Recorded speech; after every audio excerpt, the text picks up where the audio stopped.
Yeah, morning, people. This is my early bird's view on the likely political stories for the day ahead.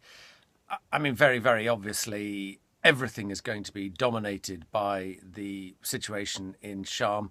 Much of the coverage, obviously, is going to come from Egypt itself in terms of the, if you like, human interest stories of the implications for Brits on the ground. Much of it will come from security correspondence in terms of what intelligence led to Britain making this decision. Politically, we can probably expect another Cobra meeting this morning. There'll be a readout from that, which will give us a sense of the latest developments. Philip Hammond is on the Today programme.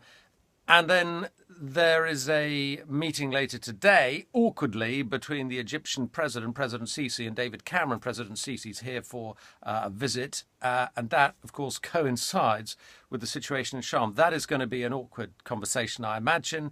And that may provide another element to the story, the diplomatic tensions that will inevitably emerge with Britain, in effect, saying to Egypt, we don't think your security is good enough.